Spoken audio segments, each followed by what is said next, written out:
Defense calls Dr. Kyle Hancock. Thank you.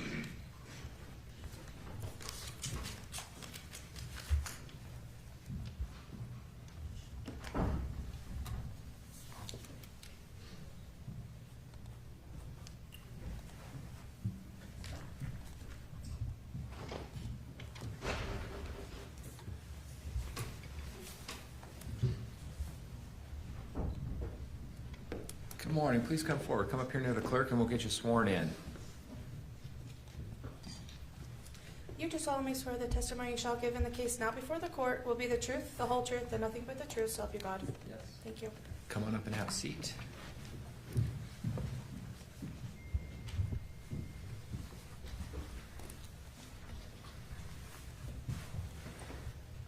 Appreciate you being here. As long as you can keep that mic in front of you, we'll be able to make a good record and we'll all be able to hear.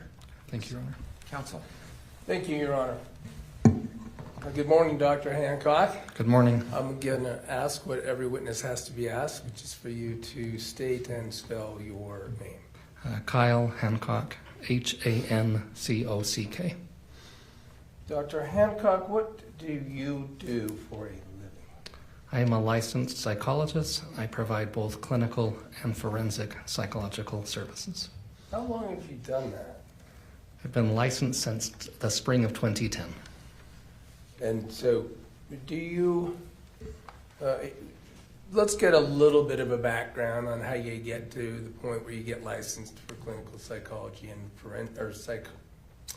psychologist and a forensic psychologist. You're not a psychiatrist, right? I am not a psychiatrist. And I just said that word, so that's what I wanted to clear up. What kind of training and things do you have to do to get to that level? So I have a bachelor's degree in psychology. I have a master's degree in school psychology, and I have a combined clinical counseling and school psychology PhD. After I completed my pre-doctoral internship, I completed 1 year of postdoctoral fellowship, and after that I completed postdoctoral specialization training and supervision in forensic psychology. Do you also have a clinical practice? Yes. First, let's just describe what a clinical practice is and what it means and what you do. Yeah. Clinical psychology practice is where I basically help support people who choose to come and see me. Oftentimes they report life experiences that are unpleasant or challenging, and my job is basically healthcare. It's to assist them in finding ways to improve their quality of life. How long have you done clinical practice work? I've been licensed since 2010. I graduated in 2009, and so I was a certified psychology resident for 6 months under supervision, but I've been licensed since 2010. So you've seen people in the clinical setting since 2010? 2009. 2009? Yeah. And how big a part of your work and your practice is the clinical side, seeing people and assessing people and understanding people? That was the majority of my practice, 2009 through about 2020. I was working probably 35-ish hours a week most of the time. 2010, 2015 was probably closer to 40, 45. In 2020, I transitioned more and more into forensic psychology, and I'm now only seeing about 5 patients a week, 6 patients a week for the clinical side. Everything else since about 2020 has grown more and more into forensic psychology. Forensic psychology, can you help us understand what that means? Yes, that's where psychologists have a role in the lives of people who are somehow involved in a court system. So one of the things I do is help measure individuals' abilities and experiences when they report having disabilities that make it difficult or impossible for them to work. And in that role, my job is to identify what their abilities are and to give that information to people who make decisions about what supports they benefit from. Another role in forensic is I work with families going through divorce who are having difficulties deciding how to organize time with children and so forth, and I complete very comprehensive evaluations. I gather a lot of information, and I make recommendations to the court about what would be best for children in their family system.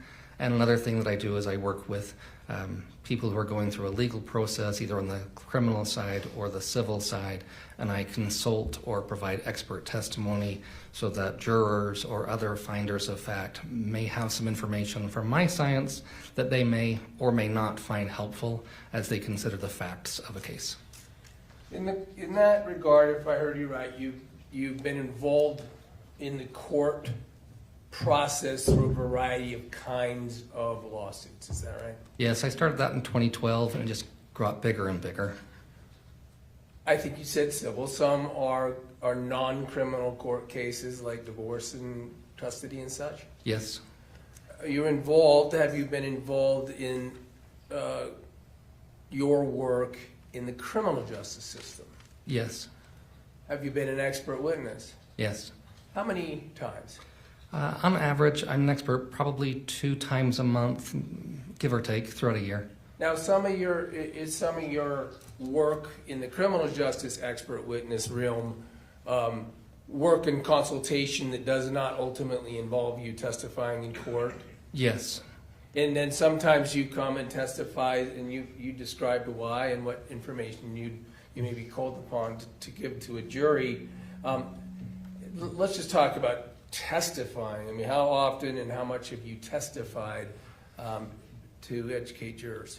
So testimony is when I say probably twice a month I'm in court as doing testimony. Not doing testimony, providing review of records or consulting on a case or giving feedback, that's probably a couple of weeks a month on average of some variety or another. And of course there are, in the criminal justice setting, there's 2 sides, right? Yes. There's a prosecution and a defense, and I'm going to clarify, do you testify and do you work with and prosecuting entities and ultimately testify for prosecutions? Yes. And have you done some testifying for the defense capacity in actual court cases and court testimony? Yes. Let's talk about comparing how often you are asked to do that for either side. What is sort of the percentage of times that you're on the witness stand for the prosecution? Where I'm actually sharing testimony, that's probably about 25% defense and 75% prosecution in the last year. From 2018 to 2022, it was probably closer to 90% prosecution, 10% defense through those years where I was sharing testimony. Where's your practice? In Logan, Utah. Do you work around the state in this capacity? In other words, you said you gave those percentages for testifying for the prosecution. Are those a variety of jurisdictions? Yes, so as far north as Logan, I've gone to Idaho a couple of times. I've gone as far south as Fillmore, I think it's Millard County. Mostly in 1st and 3rd and 2nd district courts most of the time.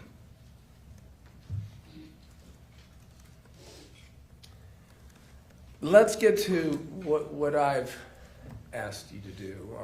Obviously been hired by me on behalf of Ms. Sundwall, right? Yes.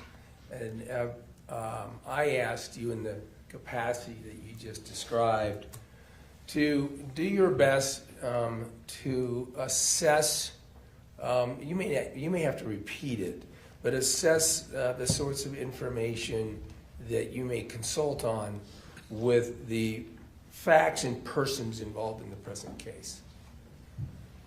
Yes, that's what I was asked to do. All right, and to ask you to do that, you've got. Did I provide materials to you? Yes. Now, let's describe. Let's get to that so we know what you've used. The jury, the participants at this point in the trial are pretty aware of some of the kinds of information and communications. Were you given access to police reports? Yes. I have some police reports. I don't know what all is in the case file. I just know that I have some, yes. Do you have police reports that, among other things, contained the description by Detective Farney of what she was reviewing as part of 28,000 text messages between Meggan and a Casey Terry. Yes. Were you also provided bundles and groups of emails and text communications and other data from phone downloads by the defense? Yes. And some of that was it even greater and different than what was put in by Detective Varney into her actual report? I believe so, yes. It was a high volume of communications. You didn't receive 28,000. I don't believe that was the number, but it was thousands of pages. Okay. Did you review that information? I did, yes. No, you said of course you don't know if there's reports that you didn't get, because Yes. is it fair that you rely on the defense to give you what's called discovery materials? Yes, I receive information, I review that information and provide consultation feedback on the data I receive. Was that part of doing that? Was it by sharing links with? Let me ask you. I'm not sure it's clear yet. As a forensic psychologist, and in this capacity we talked about in the criminal justice system, do you know what discovery materials are? Yes. Tell the jury what discovery materials are. What I meant by that. It's information that's obtained through the course of an investigation involving an alleged crime that's utilized as part of the judicial process, bringing about charges and then having those charges going through a judicial process. Who provides discovery in a criminal case?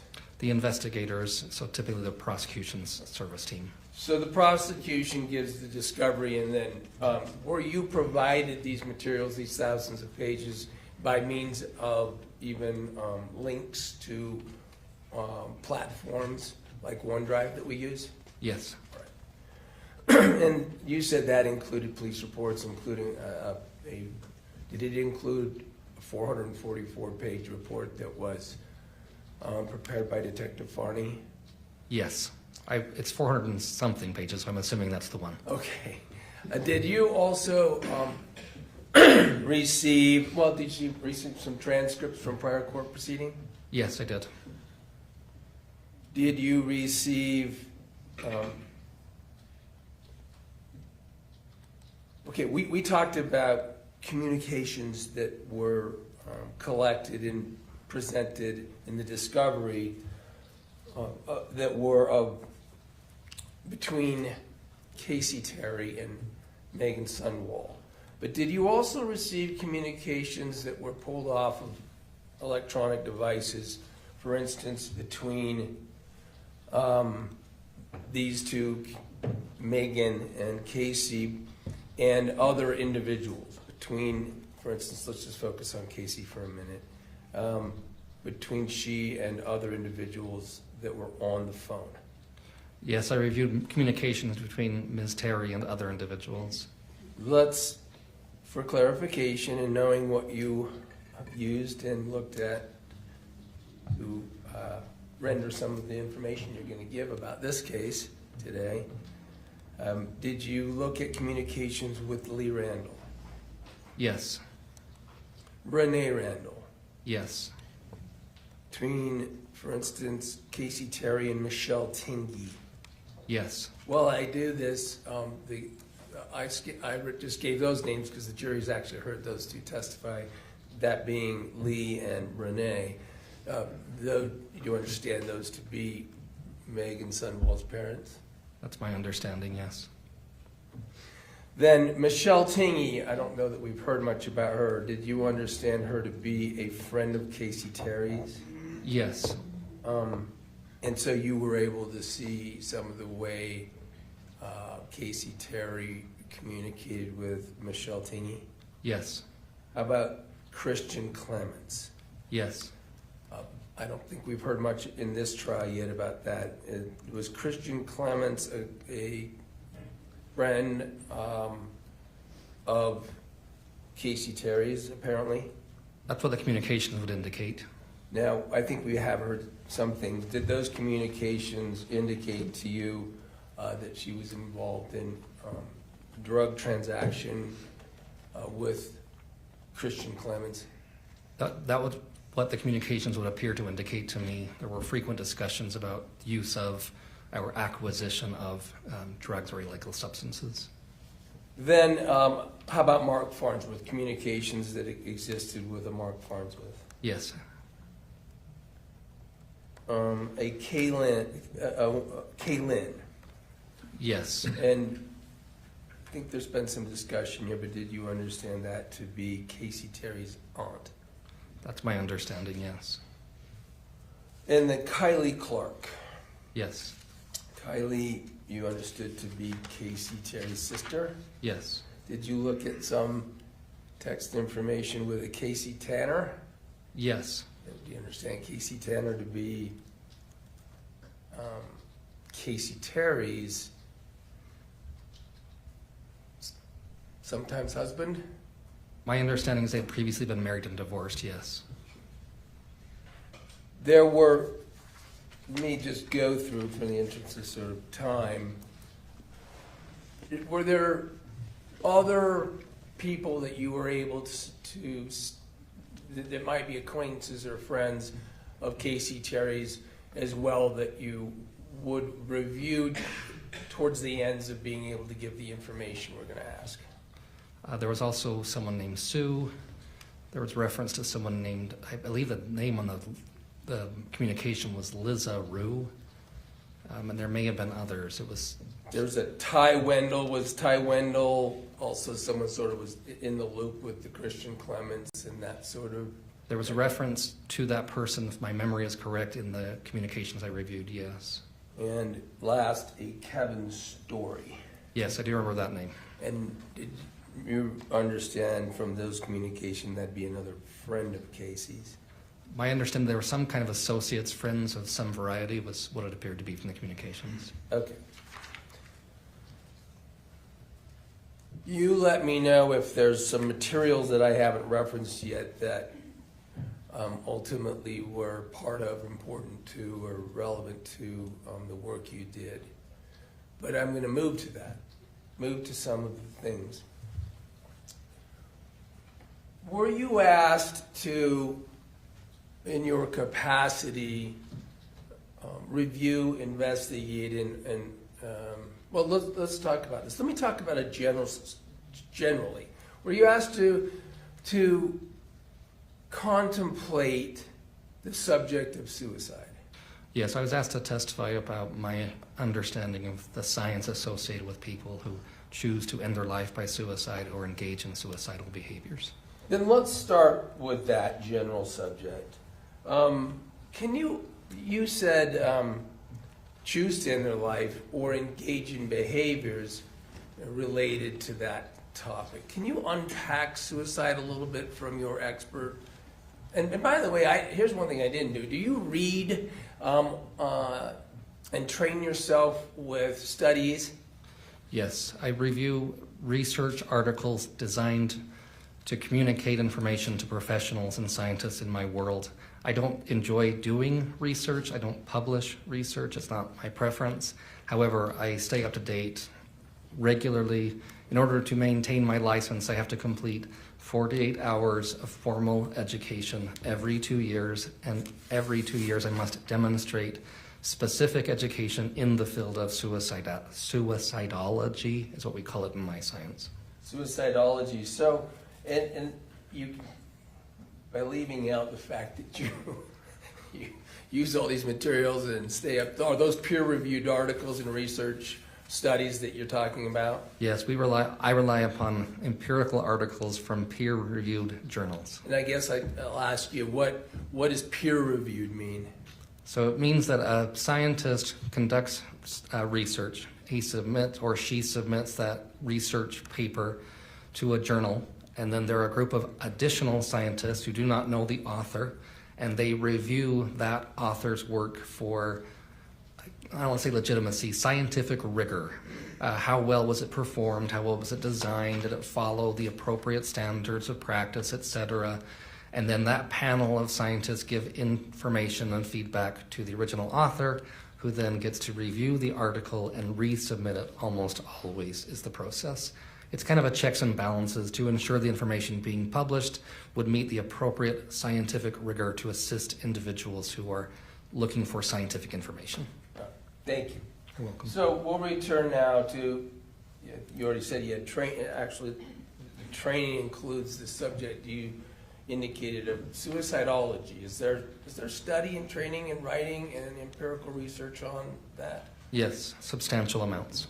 Has it been something that's existed for a long time?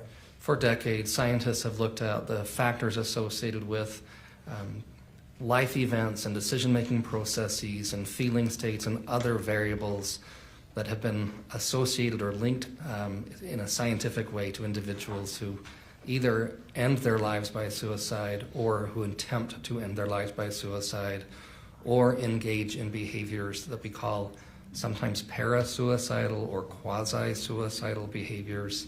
It's a really big topic in my science, is the short version. Is it tricky too? There's a lot of complexity, there's a lot of nuance, there's a lot of details. It's a tremendous amount of science. So let's talk about people who may end their lives, that aspect of it. Are there a lot of variables and a lot of different circumstances that apply to that end-of-life desire or that kind of suicide? Yes. That might have been a terrible question, so I'm going to let you speak instead of me speaking. But that you said that's about people who actually succeed. Yes, so the motivations for a person who succeeds or completes the end of their life by suicide. Is that involves sometimes behaviors that are sudden? So a really simple dichotomy is we have some individuals who complete suicide after an impulsive decision. A common example is a major life event, a divorce, a loss of a child, a loss of employment, something similar that's a very out of the ordinary, overwhelming experience. And we have other individuals who complete suicide who do so after having contemplated and planned through the process of deciding in advance that they choose to end their lives by suicide. You had given some examples of the life event related. Is shame part of that subject? That's one of the variables. If there's an experience where someone's been discovered, something that's been revealed that would be embarrassing, that the person feels overwhelmed, emotion would be the hypothesis we would generate that they may choose to end their life by suicide. You mentioned that there are some other suicide-related subjects, and I think you said quasi-suicidal behaviors, parasuicidal behaviors, and we are, of course, going to need you to unpack that. Sure. So a parasuicidal behavior is something that would be in the realm of a self-harm and may lead to or look like a suicide behavior. This would be, an example would be a superficial cut on one's arm or even one's neck. Oftentimes these behaviors serve the purpose of other than choosing to end one's life intentionally by suicide. Oftentimes these are behaviors where people report that they're seeking a need to be met. Caring, appreciation, kindness, compassion, feedback from others or involvement, a loss of relationship or a fear of people going to not believe me, etc.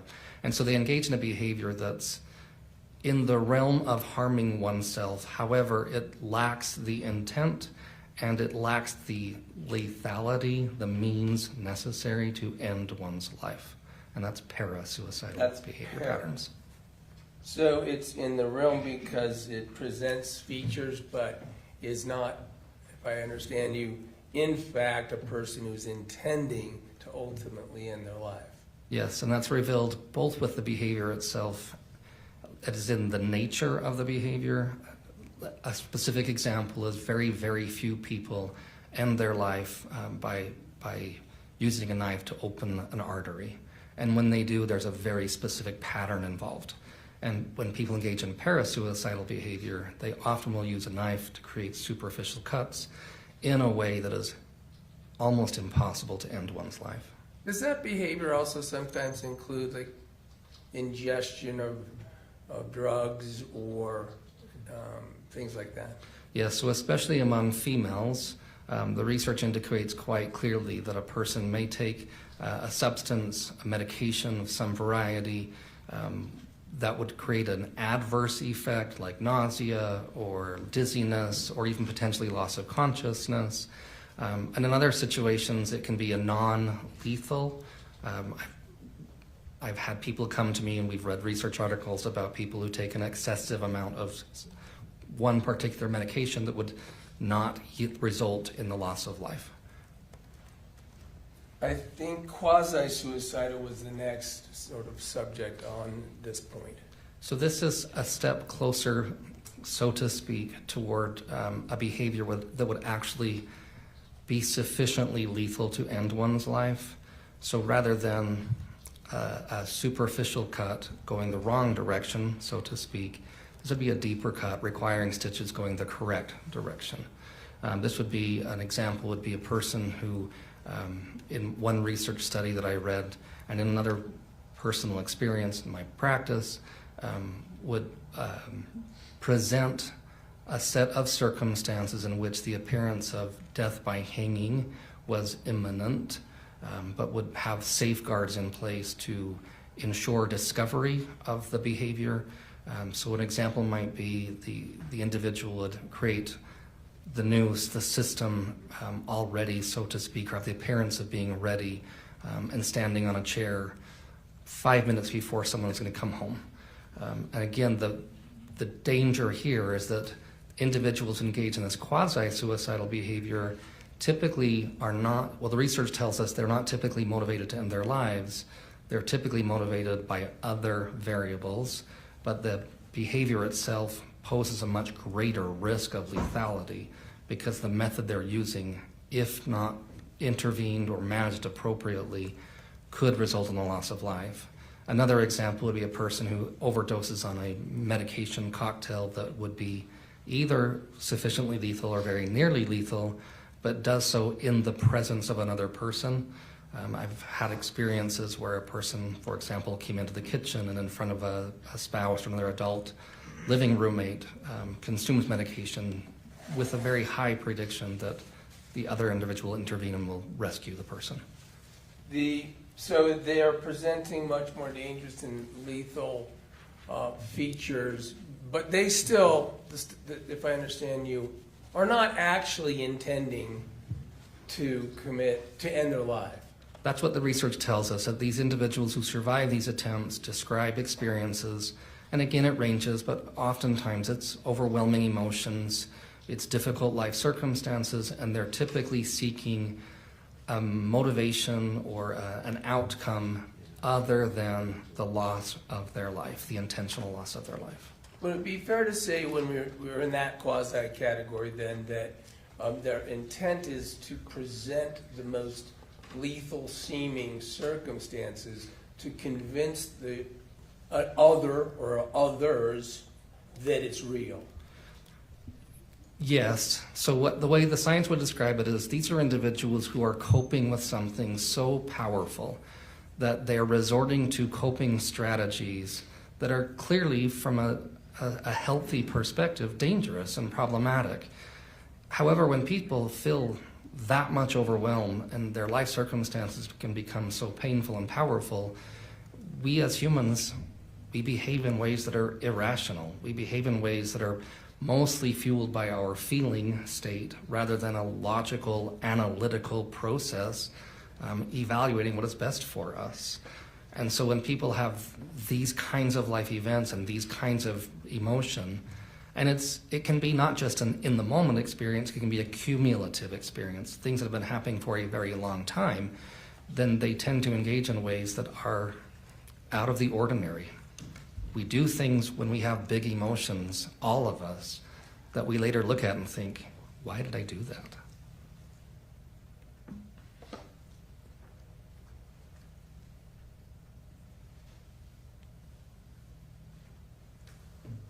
You said you've had even some personal experience in your clinical practice of tragic outcome of a quasi-suicidal behavior, unfortunately resulting in an actual death. Yes. And I'm not saying that's all you know about the subject, but as an example, one of your patients, Yes. just really briefly describe how that, it was an articulation of the things that you've just described in general. It's happened twice in my career. That particular experience said, in one circumstance, it was a person who, the record that the information I had in my role as a clinical psychologist was that my patient expected for an adult to return home at 5 p.m. And she had experienced a wide range of powerful life events and emotions. She had engaged in parasuicidal behavior for a very long time, and had received some unpleasant and painful feedback. People communicated to her that they were frustrated, discouraged, exhausted, tired. There was discussion about the end of the relationships. It was a very difficult time, and she engaged in a behavior that she could have been rescued had the person arrived home at 5, but they were stuck in traffic and were unable to arrive until such time that the result of her behavior was the loss of her life. Was her behavior, is that the patient who used a hanging behavior? This was a person, in this instance, who consumed a range of medications that she had stockpiled. So she had utilized that method, your opinion as her doctor was, as yet another quasi-suicidal event, but unfortunately she wasn't discovered in time. That was my opinion as a clinical psychologist offering assistance to the family who survived her. Yes. I want to move now to a different subject that I have hired you to consult with, and that is behavior patterns of individuals, relationships, and that sort of thing, right? Yes. In particular, was I asking you to consult with with us, on this, in particular, sort of the personality traits, if you will, behavior patterns of, in particular, let's Meggan Sundwall and Casey Terry. Yes. Now, we had already indicated that, was that the bulk of the information you got from the communication, the communications that were documented? Yeah, the majority of the volume of the communication between Ms. Sundwall and Ms. Terry. Also, in the materials you got, were you able to learn about, for instance, Meggan Sundwall and other people, because there were interviews with friends, family, and other people associated with them? Yes. So were you able to learn as much as you could? Granted, is it fair to say that I don't have infinite resources to pay you to work on this all day? I would assume that would be the case. Okay, so as we tried to streamline or narrow the subjects, were you able, do you think you got enough information to have some basic opinions and conclusions about, in particular, the nature of some personality traits and characteristics, let's say, of Casey Terry Yes. and Meggan Sundwall? Yes. And important, did I ask you to focus as well on the relationship, based on the information you had, between the two and the nature of this forensic context? Yes. Now, we already established you're not a psychiatrist, I am not. and I did not ask you to interview Meggan Sundwall, right? I have not. and I did not, and obviously you've never met Casey Terry. I have never met Ms. Terry.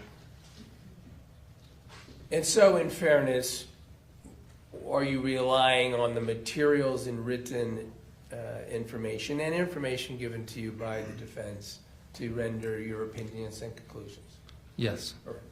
Do you feel, though, maybe I already asked this, I'm sorry if I did, do you feel that the material was sufficient to reach some of these opinions and conclusions?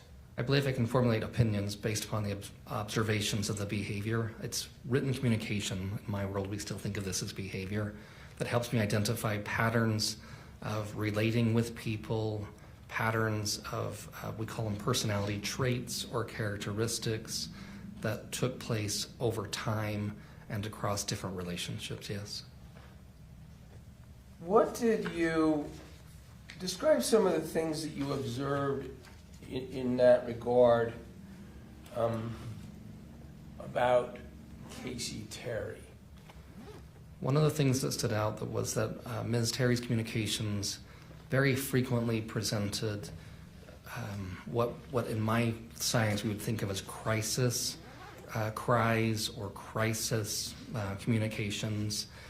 Very frequently the behavior pattern would be kind of common, typical chit-chat communication, and then very, very frequently information of a very substantial nature. Medical events that are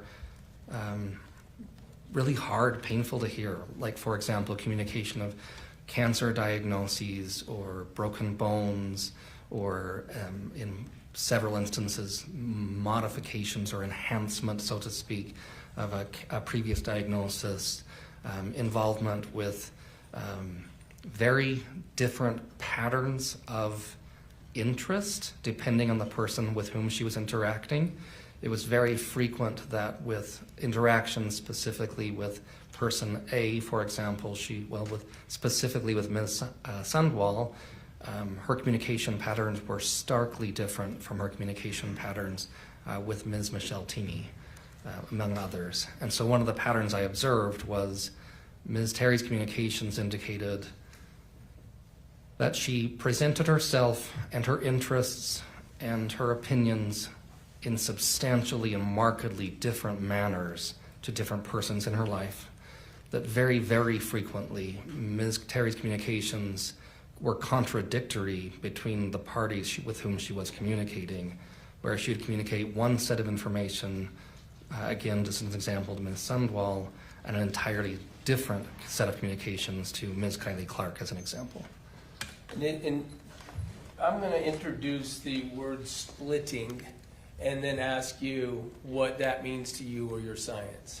Yeah, so splitting behavior is a common pattern of behavior where an individual orchestrates and organizes relationships that function to keep two people separate and independent of each other and almost always at odds with each other. So the record that I reviewed in this case indicated quite clearly, just as one simple example, Ms. Terry communicated repeatedly to Ms. Sundwall that her relationship with her sister, Ms. Clark, was very problematic, was very hurtful, that was very, very caustic. However, she also communicated the exact opposite to Ms. Clark. To Ms. Clark, Ms. Terry communicated repeatedly that Ms. Sundwall was a very devious person, was a very harmful person, that she saw only her own selfish interests. In a simplified version, she sort of put Ms. Clark in one extreme and Ms. Sundwall in the other extreme, and it serves the purpose, this type of behavior typically serves the purpose of preventing these two individuals from interacting. And most often this is a coping strategy we see when people experience symptoms often associated with fear of rejection or abandonment, who experience life events that leave them feeling very vulnerable or very sensitized to emotion. And they develop coping strategies to respond to these life events in ways that work rather well, which is what splitting does. It accomplishes the goal of me getting my needs met from person A and from person B. And many times it serves as a way to kind of hedge my bet that if person A somehow leaves my life, I still have person B, or the reverse. You have used person A and B, but to go back to some of the names of other people you saw communicate, was this splitting behavior, did it exist with the others or some others? Yes, I saw the same pattern with the communications with Ms. Michelle Tingey, with Meggan's parents, Mr. and Mrs. Leanne, and I'm so sorry, I forgot Randall, I'm sorry. I saw that behavior pattern as well, and manifesting in those. The communications I reviewed with Mr. Casey, I can't remember his last name. Tanner, I apologize, indicated a similar pattern where many times throughout the communications, and it was years of communications, this pattern was manifest with different people in her life where one person received one set of information, another person received almost an entirely contrary piece of information. And again, so this splitting, it'd be fair to say it's sort of like spokes, but no tire. Yes, that's a common way we describe it. If I'm the one doing the splitting, I sit at the hub and I keep everyone their independent spoke away. Again, it's a coping strategy to avoid being hurt by rejection or by people discovering things about me that I find embarrassing or uncomfortable. On the outside, it obviously looks problematic, and it is problematic, but for the person experiencing the symptom, most people engage in this behavior as a way to cope with something they're experiencing that's very painful. Even though its behavior is problematic, that's why we call it a maladaptive coping strategy. It works rather well. You said, and I get that, so the person in this case, we're talking about Casey Terry, is engaging in this to cope, but is hurting. I would hypothesize that was her reason. I have to be cautious that I didn't interview Ms. Terry. So the patterns of behavior that she demonstrates are consistent with the patterns we observe in research or in people I've treated. I just want to be very fair. Right, you're not, fair enough. On the pattern of, and on this feature of this coping strategy, can it be effective for people who are engaged in that behavior? That's one of the problems with this behavior pattern is in the short term, it's really effective. It works rather well, and it facilitates the person having those needs met rather immediately. And it can last for a very long time. And that's why it gets used over time and across different relationships. And then another pattern we tend to see with individuals who demonstrate similar patterns is once discovered, they tend to terminate relationships rather quickly. They do a process we often call vilification or idealization. What this looks like is at one moment, this person's the best ever. I can't imagine living without this person. They're amazing. And the next, they're the worst person ever. I want nothing to do with that person. And so we rely very heavily or we pull away very quickly. And this is a similar maladaptive coping strategy that can play into the splitting behavior. You said that can go on for a long time. I mean, do these people ultimately have to also manage the notion that they'll be discovered? There's always that, the research tells us that individuals who demonstrate these symptom patterns always describe that experience set.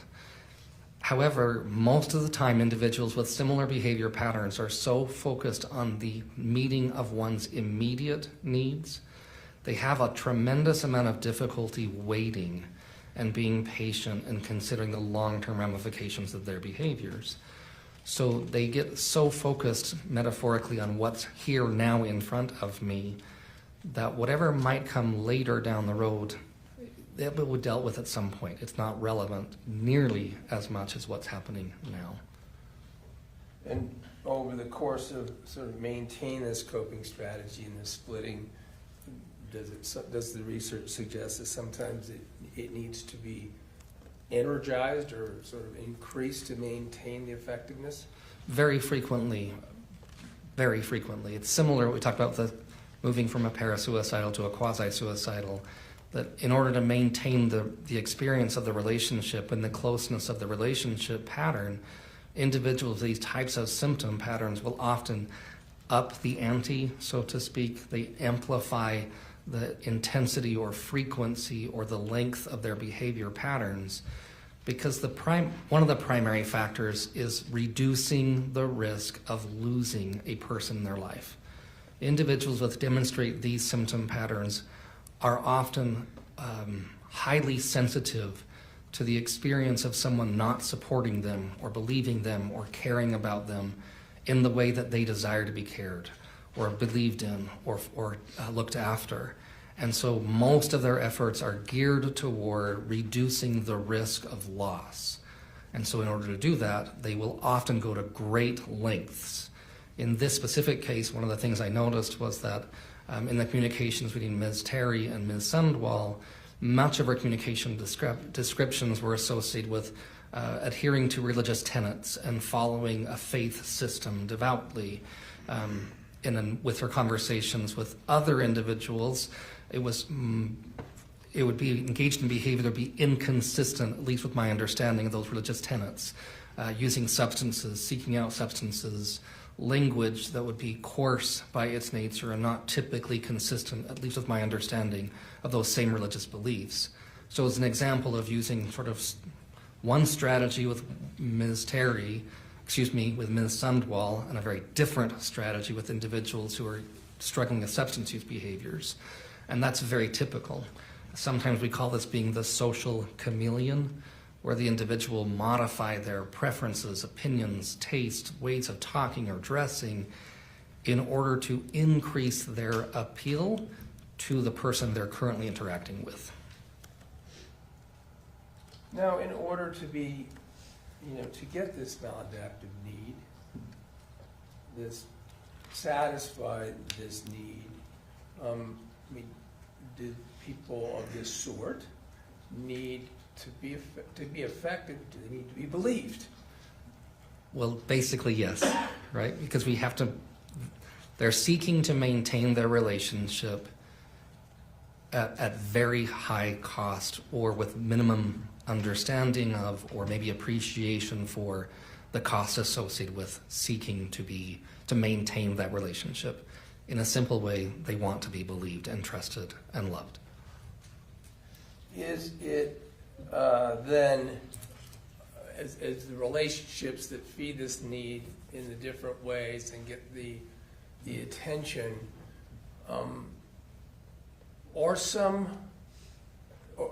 do they tend to be being used in connection with people whose personality will also be effective in the relationship structure? Yes, so part of that social chameleon is these individuals are often very, very effective at reading people, understanding their personalities and their characteristics and traits, and then adapting accordingly. In a really simplified way, if a person who experiences these kinds of symptoms comes across someone who's rather shy and reserved and quiet, it would be really quite common for the person experiencing the symptoms to accommodate. So that it may be being shy and quiet, or it may be being fun and outgoing, whatever works, whatever serves the purpose of acquiring that relationship and maintaining it. And that's a very common feature set. Now, let me move to the discussion in particular of what you observed in the relationship that she ultimately built and developed and engaged in with Meggan Sundwall. Did you see? Now, you've never, like we already established, you've never tried to use an instrument to test Meggan Sundwall's personality, right? I have not. You're not here to render some sort of personality characteristics for either of these any of these individuals, right? No, I'm solely describing the behavior patterns. In terms of the behavior pattern, did you have conclusions or opinions about whether or not and how Casey Terry was effective in that relationship in meeting her needs. With Ms. Sundwall? Yes, with Ms. Sundwall. Yes, I have an opinion there. And sort of describe what you saw there and why you thought it would be effective in that regard. So they observed the behavior patterns and the communications between Ms. Sundwall and Ms. Terry reveal a pattern in which Ms. Terry frequently seeks out and increases the chance of receiving nurturing, caring, compassion, investment, and Ms. Sundwall regularly engages in a similar provision of those things. In an oversimplified way, it can be Ms. Terry seeking out compassion and comfort, and Ms. Sundwall frequently administering that. That's observed in the communication patterns describing sharing of gifts, sharing of time. They refer to each other with terms of endearment on a regular basis. There's clearly instances in which Ms. Terry also generously shares resources with Ms. Sundwall as well. But it's very clearly I don't want to say a patient caregiver or a child parent, but a dynamic in which one person is seeking nurturance and the other person is clearly providing nurturance. Now, are there, let's just go ahead and focus on that relationship. Are there features that you saw in that relationship that would explain, why do people in Meggan Sundwall's position in that kind of relationship, what do they get? What do they commonly bring to the relationship, and how do they behave? So individuals who have a high degree of nurturance or caring or patience or gentleness or tenderness often receive intrinsic benefit and reward. So the research would say individuals in my science, mental health, excuse me, in nursing in particular, and palliative care, things of this nature, they often describe experiences of personal reward and value in being part of what helps and supports people. In fact, one common theme in our training in clinical psychology and social work and nursing and so forth is the idea that we take our patients' experience as their experience of reality and truth. And my job as a clinical psychologist is to listen to my patient's story, seek to understand their story from their point of view, and to really basically assume that what they're sharing with me is a reflection of their real life.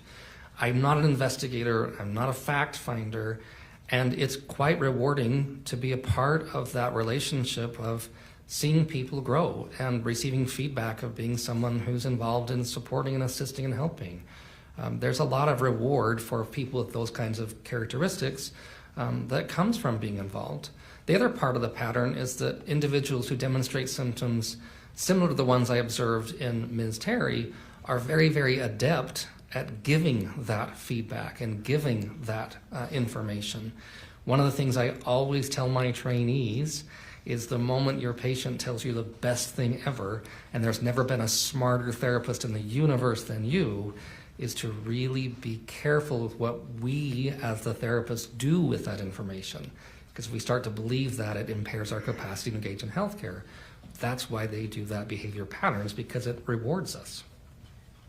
Do someone in the position, for instance, we're talking about the relationship that involved Meggan Sundwall, in that dynamic,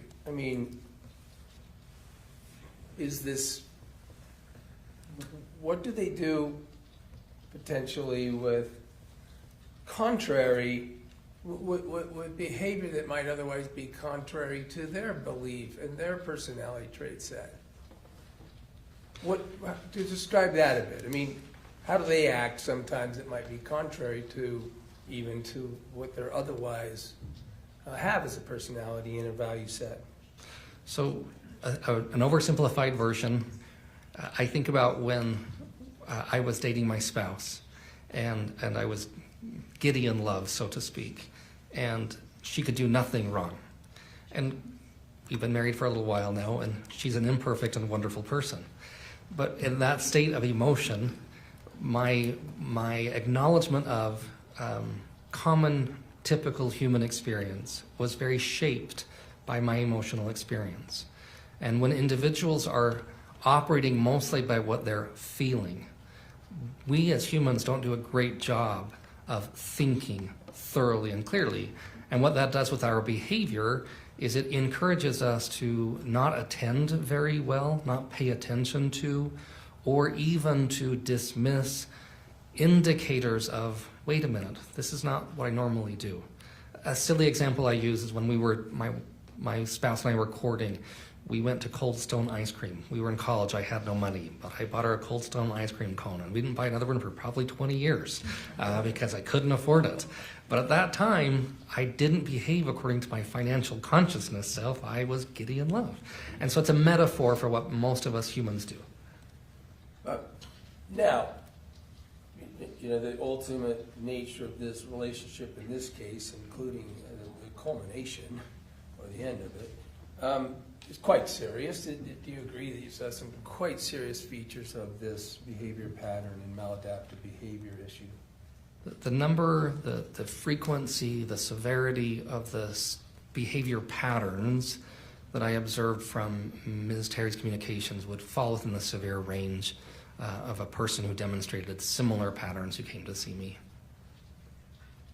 And on the same seriousness and level, is the length of time that this occurs, how does that affect and generate energy or momentum? So we call that a cumulative effect. People often, we have an experience that our science calls cognitive dissonance, is one way to explain it. If I've been, simply put, if I've been paying on a car for the last 5 years, it's my dream car, and I really love this car, and I put in so much effort, and I've repaired it repeatedly, I stopped thinking about, it cost me more to keep this car going than the car is worth. I'd be further ahead to simply give the car away than I would be to continue repairing and putting money into this car. And in a relationship, we can do the same thing, any of us. I have tried so hard for so long. I'm so invested, so involved. This is specifically amplified by the number of deception behaviors and the intensity of the deception behaviors that were discovered. That pattern of deception primarily serves the purpose of amplifying emotion. And that emotion investment over time grows exponentially. And it makes it more and more and more difficult for us to accept indicators that would be inconsistent with our conclusions. We explain them away, or we justify them away, instead of being more inquisitive or more scientifically minded. It's a simple way of putting it. Let me talk a bit, if you could, about how that might reach something that I think may be referred to as a sort of savior complex. Describe that, if that's a thing, Yeah. and what it means and how it might apply, of course, for an assessment of this case. It's a pattern we see in healthcare workers on a pretty regular basis. It's a belief system and a behavior pattern, so to speak, in which a person comes to the conclusion that if I'm the example, I'm the only one who has the capacity, the technical expertise, the willingness, the emotion to take care of my patient. In my world in clinical psychology, some professionals get in trouble, they make errors because they seek to support their patient in a way that is unethical and inappropriate. Like, for example, showing up at their house to dispel an argument between spouses. That's a gross ethical violation. But the goal is, I know so much about you, and I've taken so much care of you, and no one else loves you, and your spouse is horrible because you've told me how horrible your spouse is, that if I don't do this, I'm going to be complicit in your harm.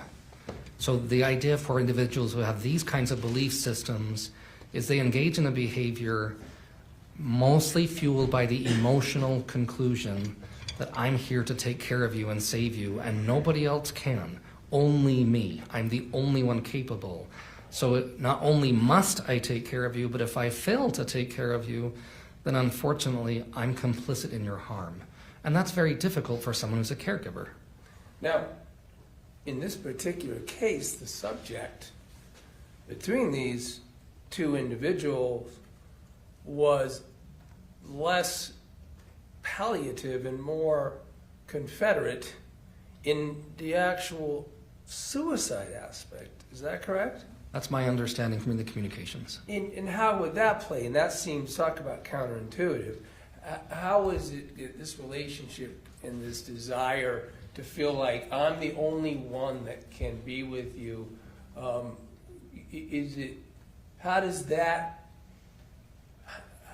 can that be consistent with the confederacy of the suicide ideal that Casey Terry, was involved in Casey Terry's constant communications? So in patterns for other individuals, what people describe is that the purpose of the suicide behavior is a relief. It's the removal of the pain. It's the reduction of their impediment or impairment on other people's lives. That they perceive or describe the purpose of that behavior as a removal as opposed to the presence of a painful event. And so by engaging in the removal of something dreadfully unpleasant, it facilitates the conclusion that I'm doing good. It's a simplified way of saying this. So that if the idea is that the desire of, in this case it would be Casey Terry, but someone in the literature that studies in this dynamic, the desire to be free from misery is the savior complex for somebody who's a confederate or an associate or close one and only that can be part of that subject? That's one of those that show up. Another is the fulfillment of the loved one's wishes. There have been other studies and other examples where in one study I recall it was an elderly couple who didn't want to be a burden on, and this is all of course research gathering and theory development after the individuals were deceased. They made a pact and wrote a letter to their children where they decided one person to end the other person's life and the other to end their life by suicide. And they talked about it as we're the only ones who can do this for each other. And so we're fulfilling each other's wishes by removing ourselves from this burdensome role we've taken. So the notion is that this caregiving person is actually in this counterintuitive circumstance that they think that being in their role of assisting and relieving pain is the feature that becomes a savior aspect. That they become an advocate. They become the one who can rescue. They're fulfilling the wishes of their loved one by adhering to their request or something similar. And so to bring this full circle to the notion of quasi-suicide, you've described that somebody in the quasi-suicide circumstances is certainly trying to be convincing. Generally speaking, that's what we would assume, is that they've increased the intensity or the lethality of the behavior that would be closer to an unintentional loss of life by suicide or an unintentional loss of life. And that the end of the loss of life is the relief that the other person in this codependent relationship is idealizing as the ultimate comfort. That's often what people report and describe, is that they're seeking to remove the pain, or remove the distress by adhering to the person's stated wishes as they understood it. You had mentioned cognitive bias in some of those terms. Let me turn to another feature in subject, and that is confirmation bias. Can you tell jury a little bit about that and what that means and how it's featured in human behavior. Yeah, so confirmation bias is something that our science has known about for decades. It happens to all humans to one degree or another. This is a process in which a person comes to a conclusion and they hold to that conclusion dearly. And while holding that conclusion, they actively seek out information to support their belief or conclusion. And at the very same time, they actively avoid gathering information that would contradict their conclusion, or they find ways to discredit other information. The simple way of thinking of this is sort of like having blinders on. I receive and hold on to this data set, and I keep this belief so doggedly tight to me, and anything that would potentially disagree with it, I have to get rid of, I have to explain away, I can't tolerate. Now, can this it's a human feature no matter what positions people are? Yeah, all of us across humans the do. board? All of us do it, is that right? And did that feature play in as you were assessing the relationship between Meggan Sundwall and Casey Terry? I think there's a very high risk of that happening because it's an internal event. I use behaviors to make inferences about the probability of it happening, and I think there's a high risk that it occurred, yes. But this can also, let's talk about the medical field. I mean, isn't it, is confirmation bias studied Extensively, yes. for how long? I believe the first was in 1956 or 8. I'm not positive, but it's been studied extensively. And there are other associated elements, but that big broad category. Medicine's trained on it repeatedly and repletely because unfortunately throughout medical history, a surgeon, a physician can be so convinced she or he has the right diagnosis that they refuse to accept data that would contradict the diagnosis, even if it would promote the better health care of their patient. It's so common, in fact, that there's been documented loss of life for decades and decades due to not a lack of technical expertise, but a refusal to reconsider my, so to speak, theory or diagnosis or conclusion. And it appears to be something that would be problematic, for instance, in science in general, right? Very much so. There are famous examples. Again, in my science, there was a study once of postmortem brains that was very much replete with this problem that was later thoroughly and exhaustively debunked. Another study involving medication in 2003. There have been tremendous amounts of studies where this has actually shown up and caused overwhelming harm.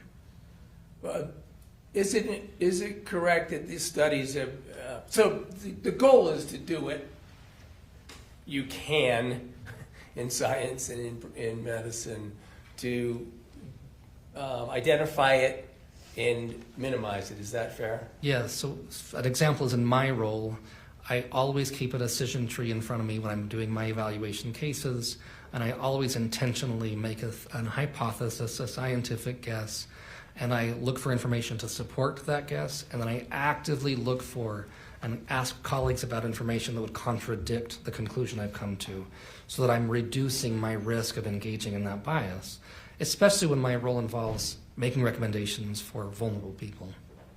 Is it true also in other professions and occupations, or sensitive especially to trying to deal with confirmation bias? That's my understanding. I knew there was a company at one point that actually had a copyright to show a video of the Challenger disaster, the Challenger shuttle disaster, and trained major corporations to avoid engaging in this confirmation bias and groupthink behavior pattern. Does that exist in connection with the law enforcement? That is my understanding. I don't have an expertise in law enforcement psychology, but my understanding is that there are trainings that are designed and promoted to support an understanding of and a reduction of the use or the impact, of confirmation bias. I would like to turn to another subject, and that could be featured in the present case, especially with regard to how one might react in this particular case, for instance, Meggan Sundwall, to a crisis that they may fear. Describe what the human experience of panic is. Yeah, so a really simple way of thinking of our brain is that we survive first, and then we feel, and then we think. And when we are confronted with something that causes a lot of unpleasant emotion like panic, that happens at the second stage of our brain, and we tend not to think very thoroughly or effectively. And then our behavior tends to become less organized or productive or less effective. A super simple example, I'm terrified of spiders, and my family laughs at me all the time because if I see a spider, I run and I scream and I act in a way that's really embarrassing to me. And that's a really simple example of when we are faced with something that causes a lot of panic. Most of us have a reaction that's more associated with make that go away, and we don't typically think through a logical analysis of what am I doing, what will happen when I do this, what will the impact be. That's a pretty common human experience. And can that human experience, is it fueled by emotion? Yes, very much so. To the point, like, for example, emergency responders, they go through part of their training is to recognize that common human experience of panic or revulsion, and they have to be able to think through the process so that they don't react with that emotion and run away from someone who needs support and help. But there are loads of other examples, but that's a simplified way of saying it. And if I understand you, then this is a response to a serious threat that the individual is feeling? Certainly, the more we see something as a threat, then that emotion becomes even more basic, and that emotion can then start to move us toward, I need to survive. An extreme example is if I was on a walk and saw a bear, there's a part of my brain that's going to say, just get out of here, just get safe. It will be accompanied by an enormous amount of emotion, because emotion is designed to motivate our behavior, and it's also designed to tell us what will most likely lead to a successful short-term outcome. Get away from the bear, run like mad. That's what would happen basically. In a human circumstance, can that be a feature that can last over a period of time? Especially if it's an unpleasant but not immediately threatening thing. Again, simple examples of pacing back and forth, worrying about, did I make a mistake? I've got to go see my boss tomorrow. What is she going to say to me? What's going to be wrong? I've got to take my exam tomorrow. Oh my goodness, I'm really stressed and worried about that. And I'm not eating, and I'm not really kind to my family, and I'm feeling overwhelmed, and I'm putting things in the garbage can that should have gone to the fridge, and all sorts of things, because our behavior becomes less purposeful and organized the more our emotion builds, and the longer that emotion lasts, the less effectively we tend to think and behave. Does that, if I understand you, then sometimes relate to panic over a future threat? Oh, certainly. Yes, because that anxiety about what could happen, again, back to my simple example, what if I fail my exam? I've gone to all this school, it'll all be for nothing. I put my family in an impossible position. My personal experience was pacing back and forth instead of sleeping, which would have been a wiser choice before taking the exam. And then I take it sort of the further away but still significant fear of threat.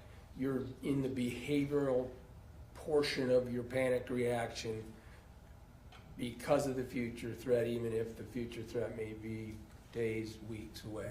Yep, get rid of it. Make it go away. Do what I can to reduce the risk. And I'm just one moment.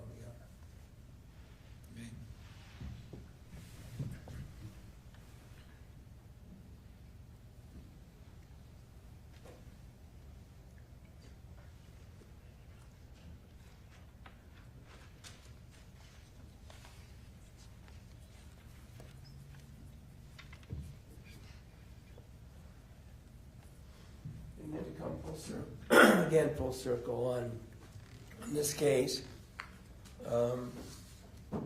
In what you did, you had talked about, you had reviewed these communications, and it might have been completely clear that communications were reviewed between Casey Terry and a variety of other individuals, including especially, of course, Meggan Sundwall, right? That's correct. But you were able to review communications as well between Meggan Sundwall and other people in her life.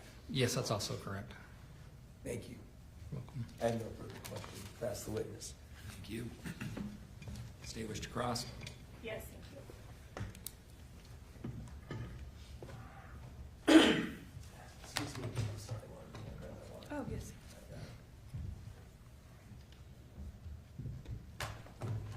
Good morning, Dr. Hancock. Good morning.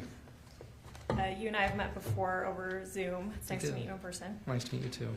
Mr. Williams covered much of this with you already, but just to clarify, you obviously never treated Casey. She was dead before you got involved in this case. That's correct. I've never treated Ms. Terry. So you never evaluated her clinically. I have not. You never administered psychological testing to her. No, I did not. You never met with the defendant, Ms. Sundwall. That's correct. I did not. Similarly, never gave her psychological testing. Yes, that's right. You'd agree that in assessing personality or dynamics of people, it would be ideal to actually meet with the people. Depends what we're trying to accomplish, but generally speaking, if we're completing a measure of personality functioning, yes, we administer formal measures to describe a comprehensive understanding of the way people see the world, relate with other people and with themselves, and that's typically done in person. So that would be ideal, but obviously you didn't do that in this case, but you reviewed a lot of communications. Yes, I was asked to review communications to identify any patterns of behavior. You didn't review, you were given many of the text messages, you didn't review all of them. I reviewed the best I could. I certainly didn't review every single one, no. Yeah, there's certainly a lot of them, about 29,000. Yes, ma'am. You are a psychologist, you're not a medical doctor. I am not a medical doctor. I have a PhD. I'm a psychologist. I want to talk a little bit about Casey. You described in direct that a lot of Casey's communications, particularly to Meggan, were about crisis, medical emergencies. Is that fair? Yes. I believe you said that Casey also engaged in modifications or enhancements of diagnoses. Yes. Does that mean that she often fabricated or exaggerated, in your opinion, what was happening with her medically? Yeah, she would start with like a diagnosis of cancer, for example, and would report later it's now spread or it's now gone from one part of my body to another. So yes, a progression or amplification. And you're aware that she, in fact, didn't even have cancer. That's what I read in the record, was that she did not have cancer. Are you familiar with something called Munchausen's, or I think what now in the DSM-5 is referred to as factitious disorder? Yes, I am with both. This is a condition where people fabricate or exaggerate medical ailments, primarily for attention, right? Primarily for some emotional need, including attention. Yes, that's right. You mentioned that Casey's communications with people other than Meggan were often very contradictory to what she's telling Meggan, right? Yes, yes. I believe you mentioned Michelle and Kylie in particular. Casey did not have a pattern of telling those people these detailed, exaggerated medical stories that she's telling Meggan. If my memory is correct, she shared medical history with Ms. Teamy and I believe other individuals as well in her communications. My memory is that there was communication that she'd been diagnosed with cancer, that she'd broken a leg. There were some others similar to that, that's my memory. Fair enough. So she does talk to them about maybe some medical conditions that, granted, yeah, we all know that cancer is false, so she is lying to them to some degree. But she doesn't have the same pattern of engaging in heavy discussion of exaggerated medical problems with Kylie or Michelle. I didn't observe that with Kylie as much, and with Michelle less. There were other topics that were discussed more frequently in my review of those records with Michelle. And she didn't reflect suicidal intent with anybody other than Meggan. I cannot remember all the details on that. There were so many reviewed. I can't remember if she mentioned it, but certainly it was more commonly discussed with Ms. Sundwall than it was with the others, yes. Excuse me.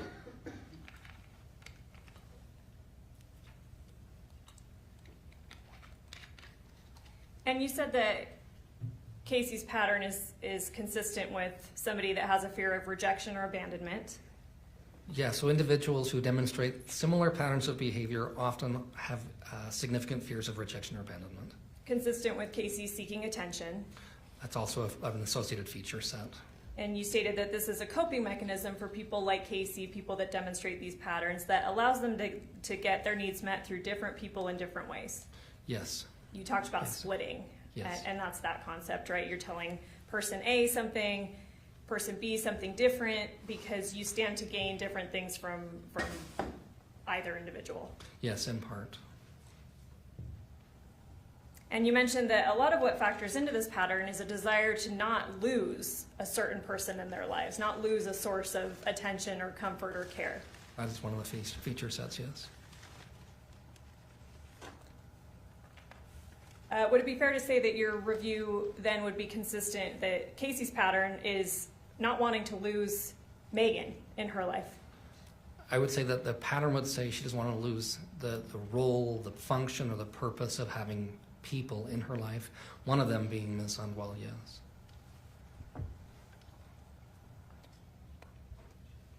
You mentioned in direct that, and correct me if I'm misquoting, you said once discovered, maybe this splitting behavior, someone can engage in villainization, which would include cutting off somebody or telling other people that they're now an awful person and they don't like them anymore, something like that. I would say that's not necessarily that order, just that there are two different things there.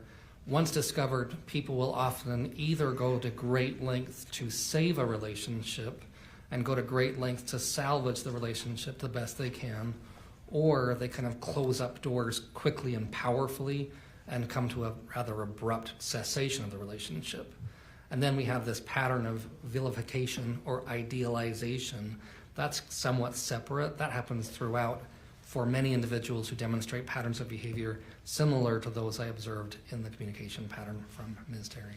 Okay, and that can help keep person A and person B in this splitting behavior separate so they don't communicate and learn the truth of what's happening, I guess. That can serve that purpose, yes. Nothing in what you reviewed indicates, though, that what Casey is telling Meggan, these medical stories, that hasn't been discovered by other people. I'm not aware of that. Yes, I'm not aware of that. I want to talk about suicidal ideation versus suicidal completion. Okay. People can talk about suicide for years without actually completing suicide, right? That is correct. Suicidal ideation can be common in many mental health conditions. Yes. Talking about suicide does not mean a person will actually act on it. No.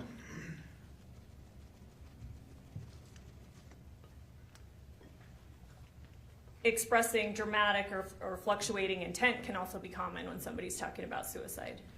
That's less common when discussing suicide, but that is one of the features associated with suicidology or suicidal ideation, yes. Ambivalence in potentially suicidal people or people who are talking about suicide can be extremely common. People often demonstrate ambivalence in whether or not they intend to end their life or they're considering it. That happens regularly, yes. In fact, many potentially suicidal people both talk about wanting to die and wanting to be stopped, or internally they're wanting to be stopped. Many people who survive suicide attempts or who report having experienced suicidal ideation describe that very process, yes. You talked a little bit, I think you made reference to someone making a superficial cut on them versus a cut that would actually have a chance of killing them. Yes. Is that fair? So correct me if I'm wrong. I've heard of this before too, and I've heard that if you make horizontal cuts on your wrist, that's less likely to medically kill you. Is that correct, right? yes, ma'am. Versus if somebody makes a cut vertical, that might mean that they're more serious. There's a higher probability of loss of life by suicide if the cut is vertical up the arm than if it's horizontal, yes. Okay, I wanted to clear that up because you had made reference to that. I wanted to make sure I was understanding that correctly. Have you heard of the term cry for help? Yes. What does that mean for you? Yeah, oftentimes that's a description people use when a person engages in a suicidal behavior or a parasuicidal behavior, and the purpose is to communicate to others, I need your support, I'm hurting, please assist me or take notice of me. It's a desire to have one's needs met, or a communication method, to have one's needs met. And in fact, that could be, and well, I won't go that far yet, but that could be, I need help, I'm hurting, please stop me from these suicidal, maybe parasuicidal behaviors. Yes, for some individuals, that cry for help function is please stop or assist me in stopping the pain that I'm experiencing or the distress I'm experiencing. Yep. Which doesn't necessarily mean please help me accomplish suicide. Right. That would be contrary for some individuals. You would agree that actual suicidal intention and completion would involve decisive, irreversible action. Well, successful completion can involve decisive, irreversible action intentionally, or it can be an unintentional, unpredicted outcome. Okay, fair enough. Some people who talk about suicide or have suicidal ideation may delay suicide. Yes, They may never act at all on suicidal ideation. that's correct. Yes. Some create excuses about not committing suicide yet. Yes. Some seek reassurance. Yes. Some test whether others will intervene. Yes. These kind of behaviors can indicate uncertainty about whether the person is actually serious about committing to suicide. Yes, they can. And like we covered, that those behaviors can indicate a desire to be stopped entirely from committing suicide. Yes, they can. We talked about parasuicidal and quasi-suicidal. You, I believe, indicated that some people pretend or engage in behavior that looks like they're suicidal even though they're actually not. Fair enough? Yes. These are often people who are seeking attention. Seeking one's needs being met, I would say that I don't want to be demeaning or pejorative to individuals who are hurting. Sure, yeah, and I don't mean to be either. I didn't think you did. Yes, and sorry about that. You did reference other things. So needs that they might be seeking to be met are care, support, compassion, comfort, those types of things. Attention, affection, yes. You'd agree this fits the pattern of Casey. In part, yes. Would you agree that Casey was a vulnerable person? I'm not from a legal standpoint, I'm not qualified for that. From an emotional standpoint, I would say that the behavior patterns demonstrated are very common among individuals who experience a wide range of intense emotion that would increase their risk to being very sensitized to painful emotion and to seeking behaviors to accommodate those emotions that most people sort of in the lay public would think of as probably inappropriate, problematic, probably hurtful.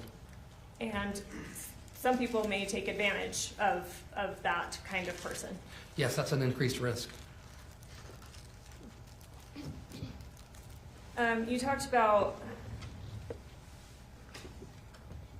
so you reviewed a large number of communications between Meggan and Casey. We've covered that. I believe on direct, Mr. Williams asked you that Meggan pretty regularly provided nurturing to Casey. Yes. And in fact, she never confronted Casey on these fantastical stories that Casey's telling her. If she did, I don't remember that happening. And Casey is telling Meggan, again, you're not a medical doctor, but would you agree that much, if not most, of what Casey is telling Meggan is not even medically realistic? That would be outside of the scope of my expertise, and so I would be cautious. I don't know. Okay. Would you agree that vitals that say something like heart rate is 6, temperature is 53, those are not consistent with life? As a lay person, that sounds very odd to me. Again, I don't have a technical expertise, but that would strike me as rather odd. Fair enough. a person, you said as a lay person, you're not medically trained. That would strike you as odd. You're aware that Meggan is medically trained? I am. She is a nurse, or Yes. was a nurse at the time. Yes. We talked about what a person, in this dynamic, and obviously we're talking about Meggan and Casey specifically, so a person in Meggan's position here, you said they often like to nurture. What they're getting out of this dynamic is they like to nurture. It can be rewarding to feel like they're assisting and helping. You mentioned a savior complex. They may engage in even unethical behavior because they believe they're the only one capable of helping this person, right? That's what the research tells us, yes. And you said that they do not want to be complicit in harming the person, the other person in the dynamic, excuse me. Yes, the research tells us individuals report that that's one of their motivations. And Mr. Williams followed up with this with you, that harm in a context could mean a desire to be free from misery. I think I understood that correctly. Sorry, that was a bad question. May I ask? Someone in Meggan's position is doing their best to not harm Casey, but harm might be considered her remaining in a miserable condition in life. Yes, that's what's described to us, yes. You mentioned that in a dynamic similar to Meggan and Casey, that it would be important for Casey to need to be believed, right? Yes. And we covered, certainly you would agree that the things that Casey's regularly telling Meggan are pretty fantastical. They're extreme by their nature. Again, you're not a medical doctor, but we talked about some vitals that, and certainly you reviewed in the text messages, vitals that don't seem to be consistent with life. Again, as a layperson, that would strike me as out of the ordinary, yes. Casey talked to Meggan about having this surgery that was facilitated by doctors that would allow her to metabolize medication better so that she could come back and be able to kill herself. I remember that in the text messages, yes. Although you're not a medical doctor, are you familiar with any such surgery? That doesn't exist, right? That's, again, outside of my technical expertise. As an expert, I don't have an opinion to offer. You certainly wouldn't expect a medical doctor to facilitate a surgery that's going to allow a patient to commit suicide. I would be shocked if that were the case. That's again, outside of my technical expertise. And these kinds of communications between Meggan and Casey happened over years. Yes, the ones I reviewed, yes. You mentioned a few times, and fair enough, you're, again, a layperson, you don't perhaps have the medical training that you may be able to say more definitively whether these things are possible, whether these vitals are compatible with life, right? Right. Again, Ms. Sundwall's a nurse, so she would be in a better position, medically speaking, to know that this information is not factual, I would assume so, yes. not consistent with medical knowledge. Again, I'm just making assumptions. I don't have that technical expertise. But somebody that does have that expertise would be in a better position to determine whether these things are real. I would assume so, yes. In your review of the communications, did you ever see Meggan refer Casey to a therapist or a mental health professional? I remember them talking about therapy and talking to a therapist. I don't have memory of a referral generated or go see, person A or B. Did you ever see Meggan dissuade or try to talk Casey out of these suicide attempts or talk of suicide? Yes. Explain that.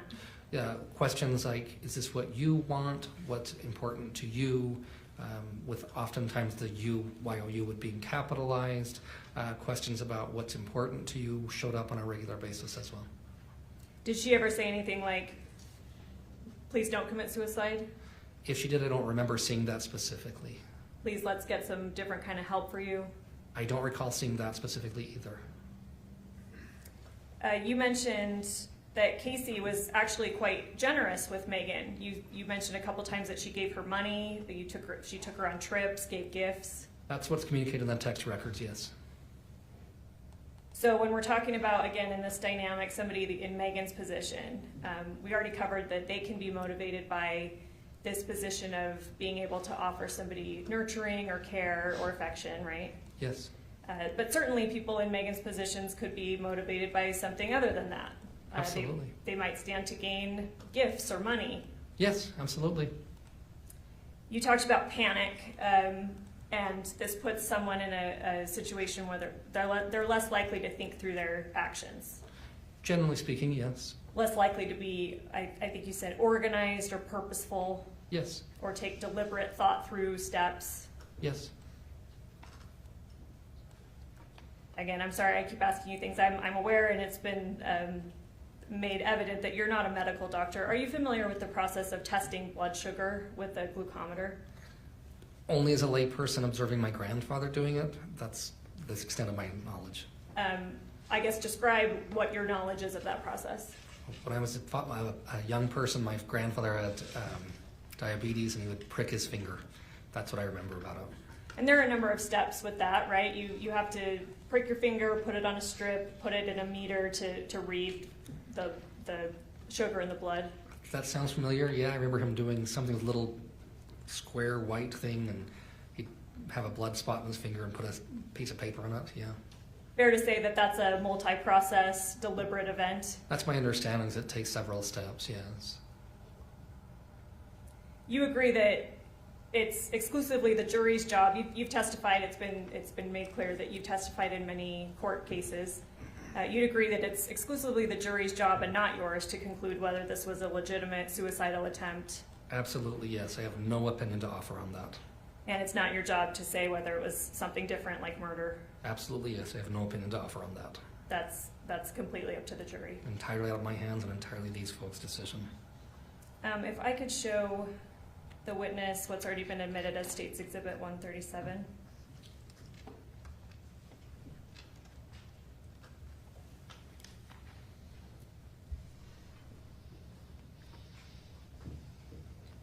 Sorry, it'll pop up on your screen, and it takes a few flickers and probably maybe even a few more since it's the first time we're using it this morning.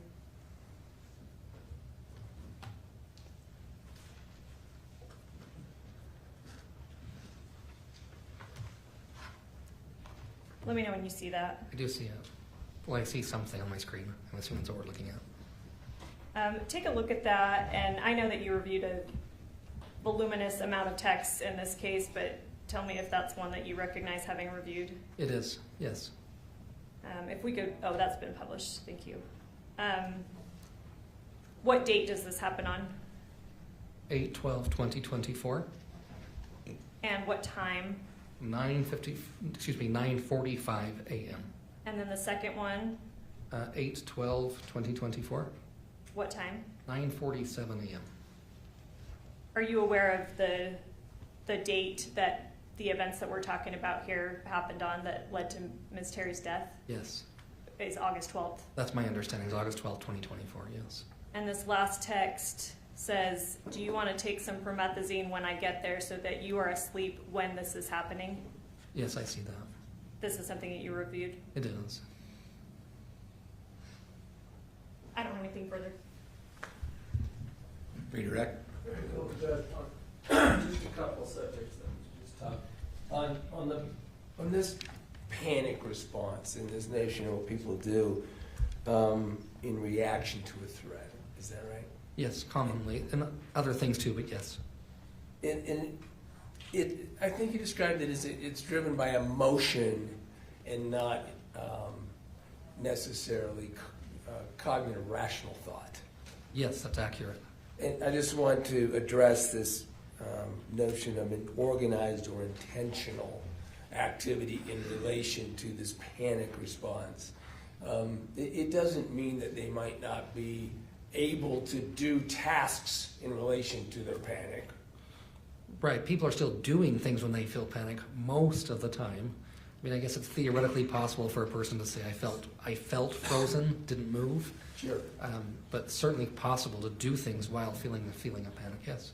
So they may be irrational, but they're able to be organized enough to function. Is that fair to say? Sure. Okay. And it's all, however, driven towards and about the emotional impact and the threat that they're trying to address. In that moment, yes, generally speaking. And then since it's emotional and not necessarily rational and such, I mean, isn't it true they can ultimately suffer a worse result from a threat or be foolish and ineffective in addressing a threat? Oh, yes.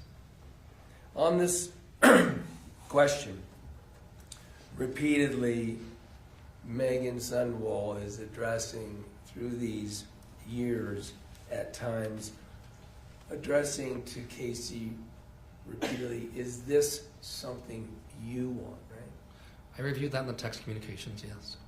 Is this, that this is suicide, to relieve herself of misery by suicide, right? That's the conclusion I came to when I read the communications. So the please save me message from Casey is by letting me commit suicide. Objection calls for speculation. Well, the subject is suicide. Is that rephrased appropriately? It's still speculation the way the question is phrased. Let's try and ask it a different way. The point is the save me that you saw constantly in response to the question of what you want from Meggan to Casey was written by Casey, I want to commit suicide. Yes, I observed Casey making the statements that indicated she wanted to end her life by suicide. And all very frequently that in terms of helping her satisfy that need, she even said often with you present, you Meggan. I observed that also in the text communications. Thank you. Just one.